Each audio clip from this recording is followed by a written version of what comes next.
It's about that time, people. We finally reached October, and you know what that means. Lots of scary movies. Not weird scary like Batman nipples, but rather like Halloween spooky kind of scary. The more movies I watch, though, the more I realize how diverse the genre has become. We got demon killers, crazy cults, and the worst villains of all, racist. With so much variation, though, I have to look back and wonder why the slasher subgenre isn't as popular as it used to be. Just look back to the horror classics of the 80s, and almost all of them are slashers. In a modern world where ghosts and other evil spirits seem to have taken the spotlight, I have to wonder why this is. Are we as movie watchers getting sick of slashers, or are we just more interested in ghost/demon movies? So sit back, subscribe real quick, and relax as I explain why I don't think we get too many slashers anymore.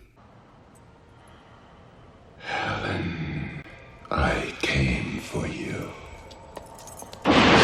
One of the big reasons I think slashers aren't the kings of the genre anymore is because they might not be considered that scary in modern times. While the ideas behind killers like Freddy might be scary, I think audiences have kind of outgrown a lot of the other killers. One possible reason for this is that they're not really realistic anymore. As far as the old slashers go, I think everyone knows that they're fake and some of the magic is kind of gone. When I personally was a kid, I was super scared of Freddy because deep down, there was always that question of what if? What if Freddy was real? With every popular slasher being so popular nowadays, I think it's hard to be afraid of them. They all have like 1,000 movies, and if you want to see Michael Myers, just look at the shirt of a Hot Topic manager. These killers have become so big, they're as fictional as Darth Vader, and you don't really go to sleep at night worrying if Darth Vader's under your bed. I mean, unless you're like me and you got some things to work through. But when these movies came out, we had such little knowledge of them, and it was that much scarier. With modern demon movies, it's not so clear what's real and what's not. With hundreds of ghost shows out there and everyone hearing about spirits all the time, it's not quite easy to just say that these are irrefutably fake. Sure, there are some concepts that might seem a little more far-fetched, like the Further from Insidious, but when the Annabelle doll is a real thing that exists, it leaves some real fear deep down. It's that fear of the unknown that I think works a little better nowadays as far as trying to scare people. I'm not saying that they make for the best movies or anything, but I think they do a pretty good job of scaring people, or at least in theory.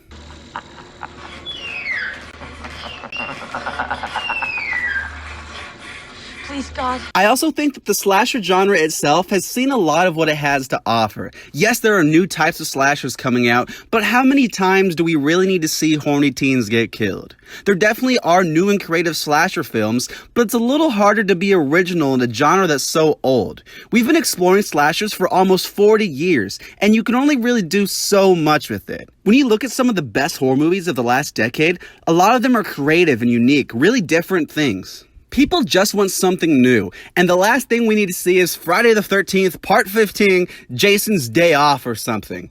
Personally, I think slashers have some of the best stories in horror. Just look at films like The Thing, Halloween, and Nightmare on Elm Street. I'll take the stories in these movies over most of the ghost stories in films, and in movies I actually like Insidious, Conjuring, and Sinister. I think the reason for this is that when you have a slasher, oftentimes you need to have more backstory and you need to explore it a little more. When you make a demon as your bad guy, I think you sacrifice some of this for the more ominous tone. You can't have it both ways, because if you give the demons too much backstory and explanation, they start to fall into that category where they're just movie characters. If you leave the history ambiguous, it's more likely to be something that we believe could actually happen.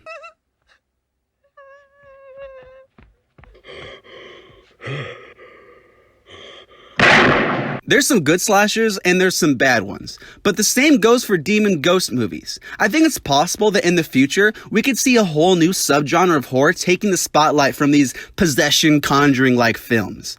Genres need to innovate, and that's what happened with horror. We'll always get new and interesting slasher films, but only when they're done by new creative voices. A fantastic slasher that I think is really good is the movie Creep on Netflix. It's a slasher film, but it's done so in a way that's a lot more subtle and creative. We don't need super gory deaths all the time or large kill counts. Horror is an awesome genre, and I can't wait to see where it goes in the future. Thanks so much for watching. Subscribe if you like this video, and I'll see you next time.